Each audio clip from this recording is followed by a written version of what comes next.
अस्सलामुअलैकुम everyone, welcome to Java programming projects.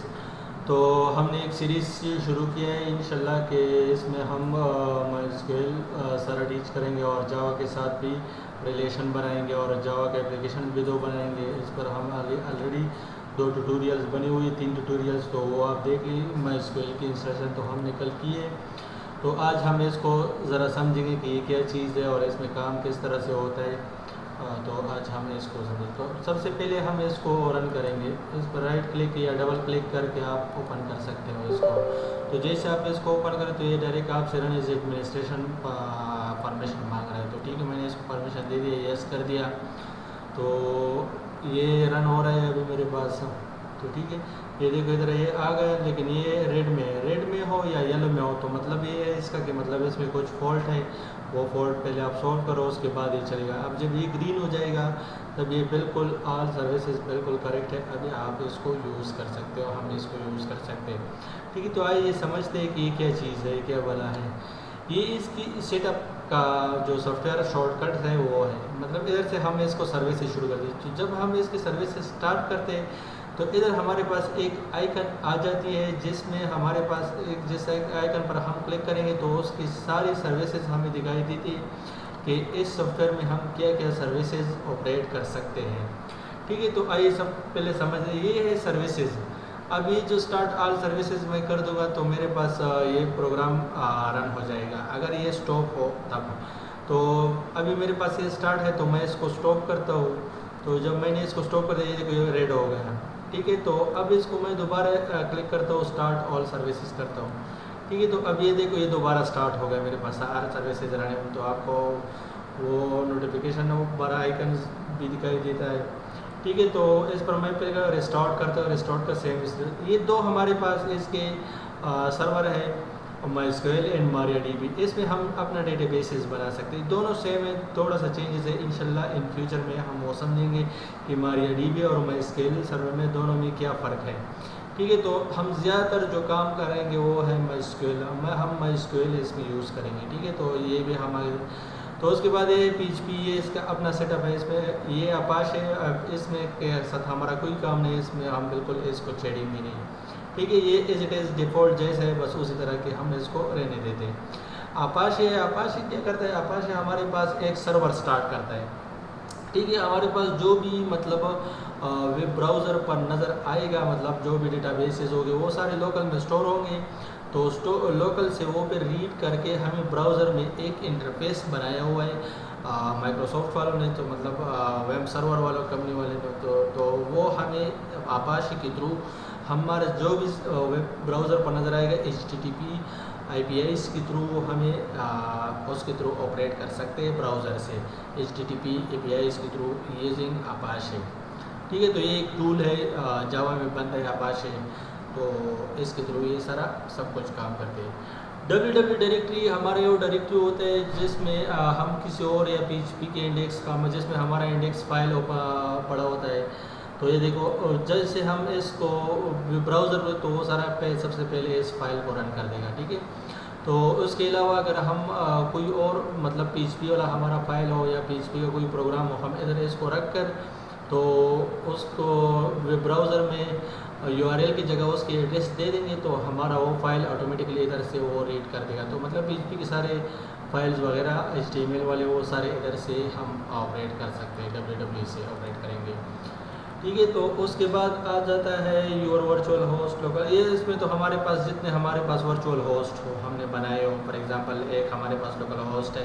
Local host के अलावा मैं एक और PHP का प्रोग्राम उधर रन करता हूँ, तो ये सारे PHP चीज़ों के लिए। तो अगर इसमें हम मल्टीपल होस्ट बनाते हैं हर एक प्रोग्रामिंग के लिए। ठीक है, तो उसके बाद एडमिनर है। तो एडमिनर में हमारे पास एडमिन का मतलब ये जो लोकल होस्ट बना हुआ है उसके हम कोई यूज़र बनाते, पासवर्ड बनाते, पासवर्ड सेट करते हैं, तो वो हम इधर से कर सकते। लेकिन हम इसको उधर से डायरेक्ट भी कर सकते हैं, PHP वगैरह से हम डायरेक्ट इसको यूज़ कर सकते हैं, लेकिन हम इसको भी नहीं यूज़ करेंगे। ठीक है, तो इसको मैं क्लोज करता हूँ। फिर आ जाते हैं हमारे पास ये PHP में एडमिन, ये दोनों एक ही चीज़ है। लोकल होस्ट हमें हमारे पास सिर्फ उसका ये वाला पेज ओपन हो जाता है, मतलब वार्म सर्वर वाला जो मेन पेज है फिर उसके बाद यहाँ से भी हम PHP My Admin में जा सकते हैं। अगर यहाँ से नहीं तो इधर से क्लिक करके सारा काम जो हम करेंगे वो हम इस PHP My Admin में इधर से भी जा सकते हैं। दोनों में सेम पेज नज़र आता है, ठीक है। तो कल है मैंने आपको समझाया था रूट हमारे पास डिफ़ॉल्ट यूज़र नेम है सबका, पासवर्ड एम्प्टी है और सर्वर चॉइस जो है वो हमारे पास MySQL है, ठीक है। तो इंग्लिश हमने लैंग्वेज हमने इंग्लिश सेलेक्ट कर दिया, गो कर दिया मैंने। तो इसको दोबारा रन करूँगा, ठीक है। तो अभी हमारे पास इसका सारा इंटरफेस आ गया MySQL का। ये हमारे पास MySQL पोर्ट है 3306, इस पोर्ट पर वो चलता है MySQL लोकल होस्ट index.php। जैसे मैंने आपको www फोल्डर में आपको बताया कि ये इस पेज पे चलता है, ये फाइल हमारे पास वो कॉल करेगा, ठीक है। तो सबसे पहले आ जाते हैं हम यूज़र अकाउंट्स में। जैसे मैंने कहा कि अकाउंट्स हम क्या, अब अकाउंट्स हमारे पास क्या होता है कि अगर मैं अपने मतलब ये जो मेरा सर्वर है MySQL, इसको मैं किसी जावा प्रोग्राम या PHP किसी और प्रोग्राम, लेकिन उसके लिए मुझे क्रेडेंशियल बनानी पड़ेगी।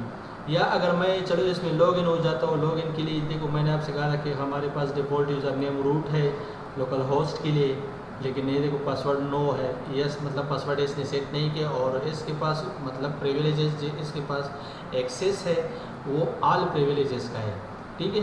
तो मतलब ये ऑल प्रिविलेजेस का मतलब है ये सब कुछ इसमें ऑपरेट कर सकता है, डेटाबेस बना सकता है, डिलीट कर सकता है, रो बना सकता है, डिलीट कर सकता है, यूज़र डिलीट कर सकता है। तो ये सब कुछ ये ऑपरेट कर सकता है, ठीक है। तो इसमें मैं एक और यूज़र बनाता हूँ।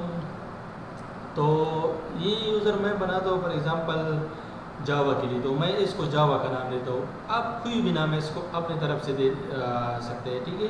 तो ये मैंने यूज़र नेम कर दिया जावा और ये मेरे पास परसेंटेज के ऑप्शन में है। परसेंटेज क्यों आया हुआ है, तो ये हम इन्हीं होस्ट में यूज़ करें। इन्हीं होस्ट मतलब कि जब हमारे पास रूट है ना, तो वो रूट को हम सिर्फ ब्राउज़र पर ही यूज़ करेंगे, ठीक है। तो उस रूट यूज़र्स को हम किसी और जगह पर इस्तेमाल नहीं कर सकते सिवाय ब्राउज़र के। तो ब्राउज़र के हम इधर सिर्फ इस रूट को यूज़ कर सकते हैं। तो अगर मैं जावा प्रोग्राम के थ्रू इसको एक्सेस करूँगा तो मैं इसको नहीं कर सकता, ठीक है। तो मैं जावा से फॉर एग्ज़ाम्पल इसको कर देता हूँ रूट, इसको मैंने भी रूट कर दी। तो ये रूट मैंने हर एवरी होस्ट के लिए कर दिया, ठीक है। तो account already is possible host name, ठीक है। तो मतलब ये रूट के लिए हो गया। आज ये लोकल के लिए हमारे पास ऑलरेडी बना हुआ है, तो ये सब के लिए हो जाएगा। इन्हीं होस्ट टेबल, इन दो चीज़ों को हम या लोकल को यूज़ करेंगे या इन्हीं होस्ट। तो इन्हीं होस्ट को हमने यूज़ किया। पासवर्ड मैंने दे दिया खान 1 2 3 सॉरी पासवर्ड मैंने दे दिया रूट, पासवर्ड भी मैंने रूट ही रखा रूट, ठीक है। तो रूट मैंने पता, ये हमारे पास यूज़र्स के जो इन्फॉर्मेशन है वो कंप्लीट हो गई। अब आ जाते हैं कि इसको प्रिविलेजेस, यूज़र मैं बना रहा हूँ, इसको मैं क्या क्या प्रिविलेजेस दे रहा हूँ। स्ट्रक्चर के हिसाब से, डेटा के हिसाब से, मतलब कि इंसर्ट कर सकता है, डिलीट कर सकता है, अपडेट फाइल वगैरह सब कुछ कर सकता है। अगर मैं ये सारा चेक करूँ, ठीक है, तो मैं क्या चाहता हूँ कि ये भी करे, स्ट्रक्चर भी सारा इसको ये हैंडल करे, एडमिनिस्ट्रेशन भी ये हैंडल करे। तो आल चेक करता हूँ, इसको मैं फुल प्रिविलेजेस दे दिया। आल चेक मतलब फुल प्रिविलेजेस दे, तो इधर से मैं इसको गो कर दूंगा। जैसे मैंने इसको गो कर दिया तो ये कह रहा है कि पासवर्ड आपका बहुत वीक है, अगर आप स्ट्रॉन्ग पासवर्ड को रखना चाहते हो। मैंने नहीं, ठीक है, मैं पासवर्ड नहीं बदलता हूँ। इसको इधर क्लिक करता हूँ तो मैंने इधर आप देख सकते हो मेरे पास एक और रूट आ गया, लेकिन ये परसेंट के हिसाब से, लोकल होस्ट के हिसाब से, ये परसेंटेज के हिसाब। परसेंटेज मतलब इन यूज़र इसको एक्सेस कर सकता है एंड इन प्रोग्राम एवरीवेयर ही used in this users through this credentials, ठीक है। तो पासवर्ड भी यस है इसका, ये पासवर्ड नो है। तो मतलब अगर इसके पासवर्ड को मैं चेंज कर दूँ तो इसको मैं एडिट प्रिविलेजेस पर क्लिक करके चेंज पासवर्ड, इधर से मैं इसका पासवर्ड भी लगा सकता हूँ, लेकिन मैं इस यूज़र पर पासवर्ड नहीं लगा। तो अगर आप लोग लगा सकते हो, लगाना चाहते हो तो लगा सकते हो, कोई ऐसा इशूज़ नहीं है, ठीक है। तो ये हमारा सारा यूज़र्स का काम हो गया, ठीक है। तो यूज़र मतलब ये सबसे पहला काम है जो हर एक डेवलपर्स करना चाहते हैं। तो ये चीज़ें पहले हैंडल होने चाहिए ताकि आपका सारा सेटअप बनाओ, उसके बाद आप डेटाबेसेस वगैरह कंट्रोल कर सकें। फिर आ जाते हैं डेटाबेसेस में। इधर हमारे पास जितनी भी डेटाबेसेस हमने बनाई हैं MySQL में, तो वो सारे इधर आ जाएंगे। ये 4 डेटाबेसेस आपको नज़र आ रहे हैं, लेकिन ये डिफ़ॉल्ट है, इसमें हम कोई चेंज नहीं है। इंफॉर्मेशन स्कीमा वाला डेटाबेस है, MySQL वाला है, ये परफॉर्मेंस की MySQL वाला है। तो ये सारे MySQL के लिए मतलब लोकल होस्ट के लिए जो इसको ऑपरेट करता है, इसको हेल्पिंग में देता है, तो इसमें पैरामीटर्स वगैरह सब कुछ पड़े हुए हैं, तो इसके साथ हमारा कोई काम है, इसको हम बिल्कुल छेड़ेंगे नहीं। ठीक है, तो हम आ जाते हैं अपने एक नए डेटाबेस बनाते हैं। डेटाबेस असल में होता क्या है, डेटाबेस यूज़र लोग क्यों बनाते हैं, तो ये असल में इसलिए होता है कि अगर हमारे पास हम एक सॉफ्टवेयर बनाना चाहते हैं स्कूल के लिए, ठीक है, तो अब स्कूल के लिए हम सॉफ्टवेयर तो बना लेंगे, इंटरफेस सब कुछ हमारा पास हो जाएगा, लेकिन अब आ जाता है कि यूज़र स्टूडेंट्स का डेटा कहाँ पर स्टोर होगा, स्टूडेंट्स का रिकॉर्ड किधर स्टोर होगा, पेपर्स किधर आ जाएंगे, तो अब ये सवाल आ जाता है। ठीक है, तो हमारा सब कुछ बन गया है, जावा में हमने बना लिया इंटरफेस, या फिर किसी और लैंग्वेज में हमने प्रोग्राम बना दिया, हमारा इंटरफेस सब कुछ तैयार हो गया। अब मसला आ जाता है कि हमारा डेटा किधर स्टोर होगा, तो उसी वक्त हमारे पास डेटाबेस का ख्याल आ जाता है। डेटाबेस बना भी इसलिए कि हम इसमें डेटा स्टोर कर सकें। ठीक है, तो डेटाबेस का सिर्फ और सिर्फ यही मतलब है कि हम डेटाबेस में स्टूडेंट्स का रिकॉर्ड हो, हॉस्पिटल के लिए पेशेंट्स का रिकॉर्ड हो, या पॉइंट ऑफ सेल में आइटम्स का रिकॉर्ड हो, या फार्मेसी में प्रोडक्ट्स की रिकॉर्ड हो, तो वो सारा हम इजीली इधर डेटाबेस में हम स्टोर कर सकते हैं। ठीक है, तो इसका सिर्फ यही मतलब है। तो डेटाबेस अब हम बनाते हैं एक छोटा सा, फॉर एग्ज़ाम्पल मैं स्कूल के लिए एक डेटाबेस बनाता हूँ, क्योंकि इन फ्यूचर में भी कि हम ये प्रोजेक्ट सेलेक्ट करें स्टूडेंट्स के लिए, कि मतलब स्कूल के लिए एक सॉफ्टवेयर बनाएं। ठीक है, तो मैं इधर डेटाबेस को पहले नाम देता हूँ कि मैं डेटाबेस किस नाम से बनाता हूँ। तो मैं डेटाबेस को बना देता हूँ स्कूल मैनेजमेंट। इसको आप स्पेस नहीं दे सकते, स्पेस या फिर @ या 1 2 3 दे सकते हैं, लेकिन ये बिल्कुल अच्छी चीज़ नहीं है। मतलब ज़्यादातर हम इसको नाम _ फिर मैनेजमेंट, अगर दूसरे हमारे पास वर्ड हो तो ठीक है, अगर ना हो तो मैं दूसरा भी यूज़ करता हूँ, सिस्टम। ठीक है, तो ये मेरे पास डेटाबेस का नाम हो जाएगा। तो इस इट आप इस तरह से लेंगे, अगर आप कोई करेक्टर यूज़ करना है तो करेक्टर आप इस वाले यूज़ कर सकते हो ऐसे। ठीक है, तो ये हमारे पास स्कूल मैनेजमेंट का नाम आ जाएगा, डेटाबेस होगा। तो इसके बाद है हमारे पास इसका टाइप क्या होगा। तो टाइप में हमारे पास मुख्तलिफ चीज़ें है, तो इसको हम बिल्कुल नहीं छेड़ेंगे। ये हर एक मुख्तलिफ चीज़ें इसको स्टोर करते हैं, जो कि बाय डिफ़ॉल्ट हमारे पास सिलेक्ट है लेटेन 1 स्वीडिश CI। तो हम बाय डिफ़ॉल्ट वाली को हर प्रोजेक्ट में ही यूज़ करेंगे। ठीक है, तो हमारा ज़्यादातर काम इसमें होगा। तो टाइप को भी हम नहीं चढ़ेंगे। क्रिएट कर दिया मैंने डेटाबेस को, तो हमारे पास डेटाबेस इधर जैसे मैंने क्रिएट कर दिया, तो इधर मेरे पास आ गया स्कूल मैनेजमेंट सिस्टम, मेरा डेटाबेस इधर आ गया। तो अब मेरे पास नो टेबल फाउंड डेटाबेस, तो जैसे मैं इस डेटाबेस पर क्लिक करूँगा तो मेरे पास जितनी भी टेबल होंगे वो इधर इस स्ट्रक्चर में आ जाएंगे नज़र। ठीक है, तो स्ट्रक्चर में मेरे पास वो कह रहे हैं कि आपके पास कोई टेबल नहीं है, तो टेबल नहीं है, तो मैं सबसे पहले क्रिएट टेबल आ जाएगा नीचे, तो मैं टेबल क्रिएट कर। टेबल हम क्यों बनाते हैं, टेबल इसमें क्योंकि हमारे पास एक डेटाबेस तो आ गया, तो अब डेटाबेस में टेबल एक मोस्ट इम्पॉर्टेंट चीज़ है। वो क्यों मोस्ट इम्पॉर्टेंट है, क्योंकि अगर टेबल हमारे पास नहीं हो, फॉर एग्जांपल अगर मैंने स्कूल के लिए चलो डेटाबेस बना दिया, उसमें टेबल नहीं है, तो वो सारा डेटा एक दूसरे के साथ मैनिपुलेट हो जाएगा, मिक्स अप हो जाएगा, तो इश्यूज आ जाएगा ना। मतलब हम इसको अंडरस्टैंड नहीं कर सकते कि किस यूज़र का डेटा है, सॉरी किस स्टूडेंट्स का डेटा है और क्या डेटा है, तो सारा मिक्सअप हो जाएगा। तो इसके लिए हम टेबल बनाते हैं। तो टेबल में हमारा डेटा हम डेटा स्टोर कर सकते हैं, मतलब डेटाबेस में टेबल होंगे, टेबल में हमारे पास कॉलम होंगे, तो कॉलम्स में फिर हमारे डेटा स्टोर होगी कि मतलब जिस कॉलम किसके लिए मैंने एक कॉलम बना दिया नेम के लिए, फादर नेम के लिए, तो इस तरह के हम इसको फिर डिज़ाइन करेंगे। तो इधर मेरे पास सबसे पहले टेबल आ जाएगा स्टूडेंट्स। इसको आप बिल्कुल डेटाबेस के नेम की तरह लिख सकते हो, सिर्फ मतलब इसमें आप कैपिटल स्मॉलर भी लिख सकते हो वर्ड। ठीक है, तो स्टूडेंट्स मेरे पास जितने भी स्टूडेंट्स का टेबल मेरे पास एक बना दिया मैंने, और इस स्टूडेंट्स के टेबल में मेरे पास कॉलम कितनी हुई, नंबर ऑफ़ कॉलम, कितने कॉलम्स होंगे मेरे पास, मेरे पास इसमें कॉलम हो जाएंगे, फॉर एग्जांपल मैंने 8 कर दिया, आप अपने हिसाब से जितने भी कॉलम बनाएंगे तो उतना आप लेंगे। वो कर दिया मैंने, ठीक है। तो अब मेरे पास कॉलम का एक स्ट्रक्चर आ गया। तो मतलब वो कह रहा है कि आपने 8 कॉलम मैंने किया था, तो ये 8 कॉलम मेरे पास आ गए, ठीक है। तो ये मेरे पास टेबल का नाम आ गया स्टूडेंट्स। तो अब इस कॉलम में आप क्या क्या नाम दोगे और क्या क्या इसमें टाइप दोगे, ठीक है। तो सबसे पहला जो हमारे पास कॉलम हो जाएगा वो है इस टेबल की आईडी। ये आईडी कह रही है, आईडी इसकी यूनिक आईडी होगी इस टेबल की, मतलब ये किसी के साथ में जो ये ऑटोमेटिकली इंक्रीमेंट हम करेंगे, ठीक है। तो और इसका टाइप बाय डिफ़ॉल्ट होगा, डिफ़ॉल्ट नहीं बस यही टाइप ही होगा, इंटीजर। तो इसका टाइप ही इंटीजर है, तो इंटीजर टाइप होगा। मतलब अब टाइप क्या है, टाइप ये है कि इसमें आप देख सकते हो हमारे पास मुख्तलिफ टाइप हैं। तो इंशाल्लाह टाइप पर भी हम एक अलग वीडियो बनाएंगे। तो ज़्यादातर जो हम टाइप इसमें यूज़ करेंगे वो इंटीजर, वर्चार, टेक्स्ट, डेट। तो ये चीज़ ये काम करते कि इंटीजर जो है फॉर एग्जांपल ये हमसे सिर्फ न्यूमेरिक वीडियो लेगा। मतलब ये देखो आपको ऑप्शन भी दिया हुआ है, इंटीजर असाइंड अरेंजेस -2 ब्ला ब्ला। तो ये सर आपको तो मतलब 1 2 3 10 तक बेस इसमें हम वीडियो दे सकते हैं। वर्चार में हम एक स्पेसिफिक लेंथ सेट कर सकते हैं, लेंथ की वीडियोस की। मतलब हमारे पास इस कॉलम में कितने कैरेक्टर स्टोर होंगे, ठीक है। तो वो हम अपने हिसाब से रख सकते हैं। फॉर एग्जांपल अगर मैंने वर्चार रख दिया, वर्चार में मैंने कर दिया कि मैं फॉर एग्जांपल नेम 30 कैरेक्टर से लंबा नहीं होना चाहिए, 30 कैरेक्टर में इसका लिमिट है।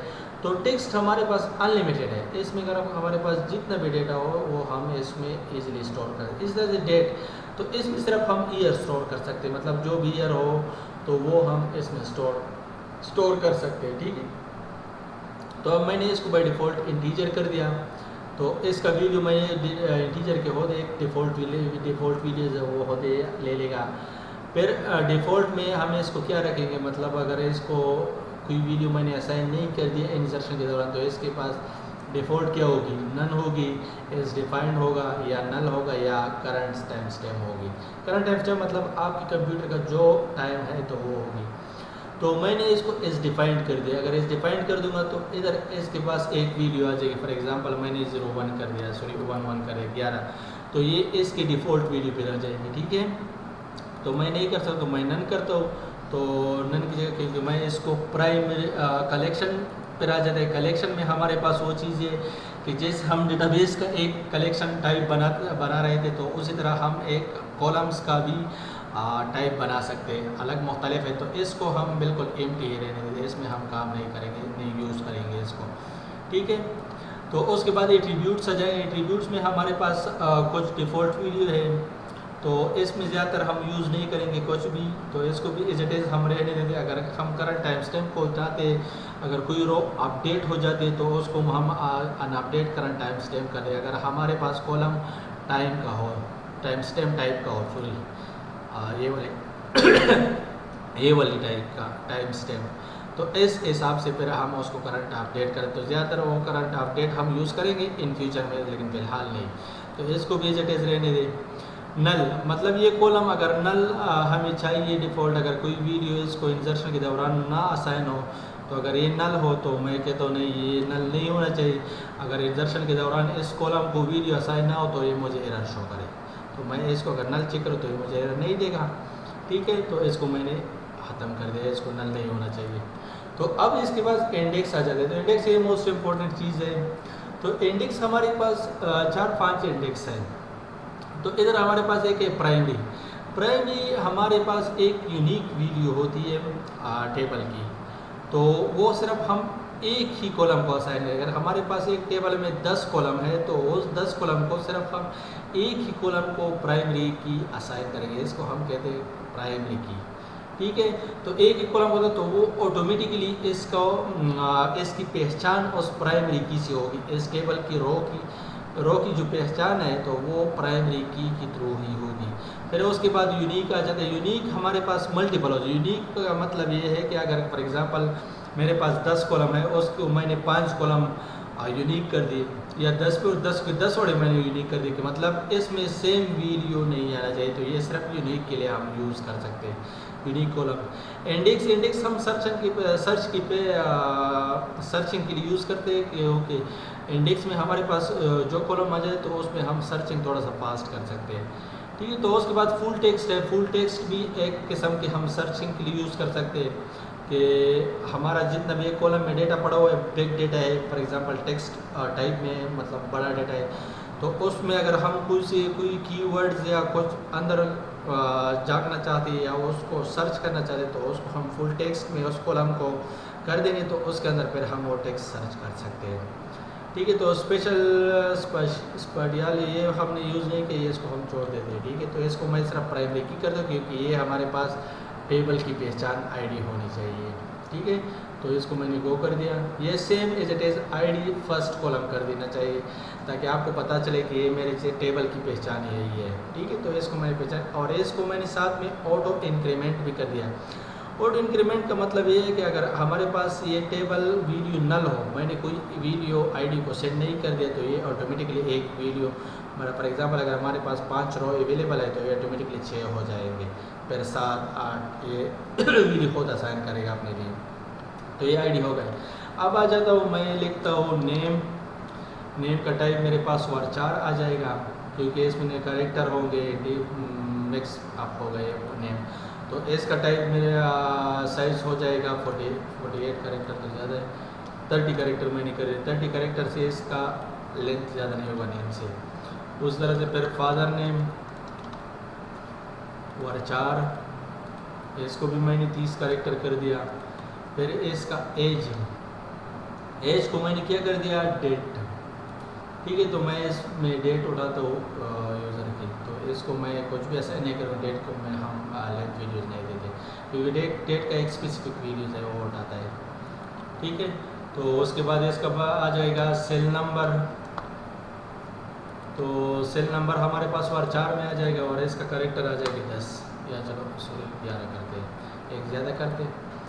तो उसके बाद आ जाएगा इस सेल नंबर हो गया, इसके बाद हमारे पास आ जाएगा इसकी एड्रेस। तो एड्रेस हमारे पास लेंदे होते हैं, इसको हम varchar फॉर एग्जांपल चलो मैंने 96 कैरेक्टर इसका एड्रेस दे दिया, ठीक है। तो उसके बाद इसका आ जाएगा CNAC, बल्कि CNAC आगे कर दो, CNAC इधर कर दो, varchar 14 कैरेक्टर 14 है बल्कि 16 में देश पे अगर स्टोर करना चाहते हो तो वो भी कर सकते हैं, अगर नहीं कर सकते तो 14 कर दे, ठीक है। तो अपने हिसाब से इसको मैं 16 करता हूँ CNAC।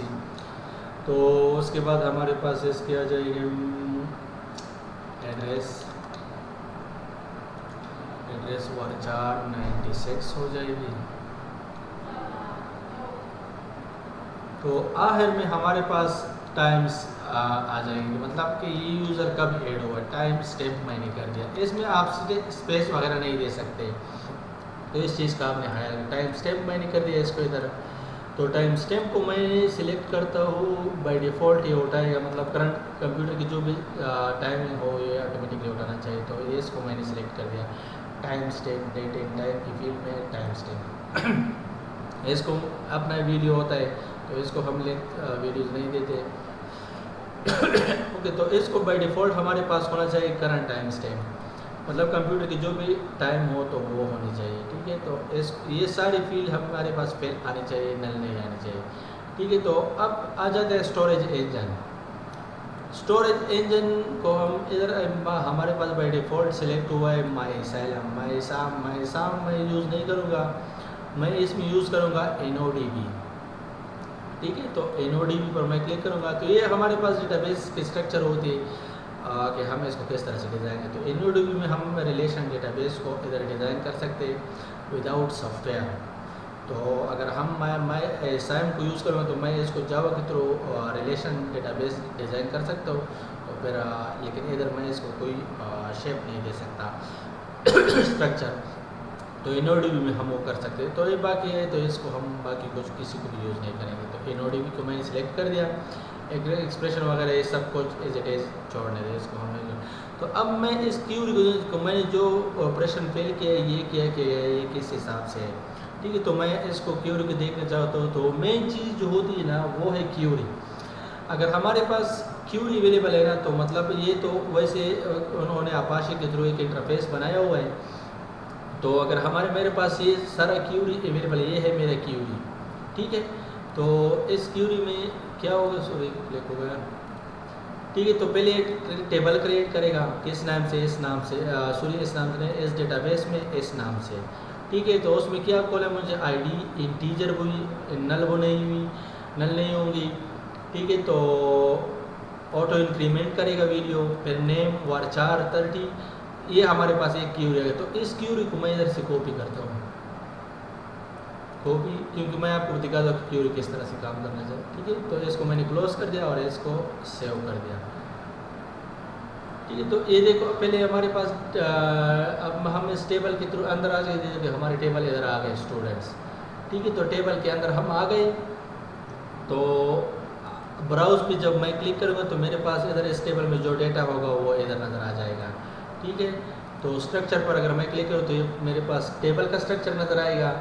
तो अगर मैं कोई और कॉलम ऐड करना चाहूँ तो इधर से मैं कोई और कॉलम भी ऐड कर सकता हूँ। फॉर एग्जांपल मैं एक कॉलम ऐड करना चाहता हूँ आफ्टर एड्रेस नंबर, तो उसके बाद मैं एक ऊपर क्लिक करूँगा, इधर कॉलम का नाम वगैरह टाइप उसी तरह का सब कुछ करके एक न्यू कॉलम ऐड कर सकता हूँ, ठीक है। अब क्यूरी का क्या फायदा, क्यूरी को हमने क्यों उधर से कॉपी कर दी। मैं आ जाता हूँ, फिर इस पर मैंने क्लिक किया डेटाबेस पर, SQL में मैं आ गया। स्ट्रक्चर का हमारे पास होगा डेटाबेस का ये सारे टेबल्स का structure, browse, structure, search, insert, empty, drop, ये हम आगे करेंगे। तो SQL पर मैंने क्लिक कर दिया। SQL पर ये देखो मेरे पास सिर्फ एक फील्ड आ गया कि इसमें आप कोई सर्च करो।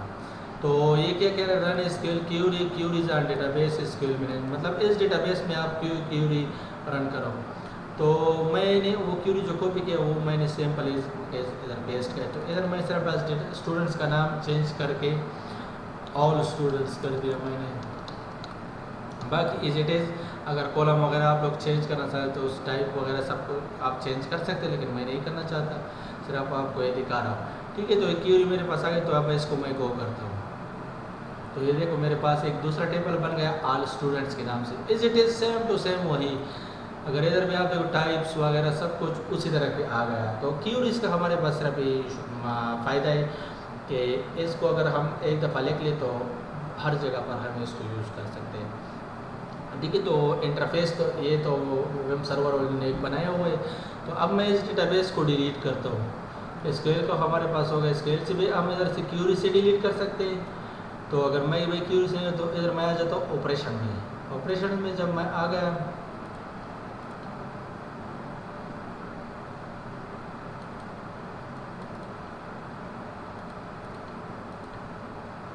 वीडियो थोड़ा सा लेंथी हो गई, तो इसको हम ऑपरेशन में जब मैं आ गया तो आ जाता हूँ नीचे नीचे नीचे नीचे। तो ये देखो अगर इधर से हम डेटाबेस को टेबल को मूव भी कर सकते किसी और टेबल के नेम पे। तो इधर से हम रीनेम टेबल भी कर सकते हैं, टेबल कमेंट्स, टाइप है, स्टोरेज इंजन है, कलेक्शन, डायनामिक रो, इसको हम नहीं चढ़ते। कॉपी टेबल, अगर इसकी जगह मैं कोई और टेबल बनाना चाहता हूँ, सॉरी इसकी जगह नहीं बल्कि इसी की जैसा सेम कर, तो मैं इधर से इसको कॉपी करता हूँ। तो ये अगर मैं स्ट्रक्चर एंड डेटा दोनों को कॉपी करता हूँ, लेकिन मैं कहता हूँ कि नहीं कि सिर्फ स्ट्रक्चर कॉपी हो जाए, डेटा जो है वो मैं खुद डालूँगा, उसमें नया डेटा आएगा। तो वो भी कर सकते हो। अगर मैं दोनों को कर सकता हूँ, अगर डेटा ओनली का भी कर सकता हूँ, डेटा का भी कर सकता हूँ, ठीक है। तो ड्रॉप टेबल भी कर सकता हूँ, ऐड ऑटो इंक्रीमेंट भी कर सकता हूँ। मतलब अगर इसको मैं चेकआउट करूँ तो मेरे पास नया टेबल जो बन जाएगा तो ये टेबल ये ख़त्म हो जाएगी, डिलीट हो जाएगी, ड्रॉप हो जाएगी। Add auto increment video base में होगी तो वो भी कर सकते हो, कंस्ट्रेंट्स वगैरह सब कुछ कर सकते। टेबल मेंटेनेंस पर हो गया, इसको फ़िलहाल हम नहीं छेड़ते। डिलीट डेटा टेबल, तो इधर से हमारे पास इसको अगर मैं एम्प्टी टेबल पे करूँ इसमें से हमारे पास जितना डेटा होगा वो सब कुछ डिलीट हो जाएगा। अगर मैं ड्रॉप टेबल पे करूँगा तो ये टेबल डिलीट करेगा, ठीक है। तो ये क्या कह रहे हैं कि you are about to destroy a complete table, do you really want to execute drop table, yes. तो इसने क्या कर दिया, एक क्यूरी बना दी drop table school management system के अंदर, तो उसके अंदर एक ऑल स्टूडेंट्स टेबल है, तो उसको मैं डिलीट करना चाहता हूँ। तो मैंने कहा यस डिलीट कर दे, बस एग्जीक्यूट हो जाएगी, तो मेरा टेबल डिलीट हो गया। ठीक है, तो इंशाल्लाह बस अगली वीडियो में फिर हम सीखेंगे कि इसमें हम डेटा किस तरह से इंसर्ट करेंगे और इसमें डेटा डिलीट और ये सब चीज़ें किस तरह से करेंगे। ओके, तब तक के लिए अल्लाह फरमान, गुड बाय।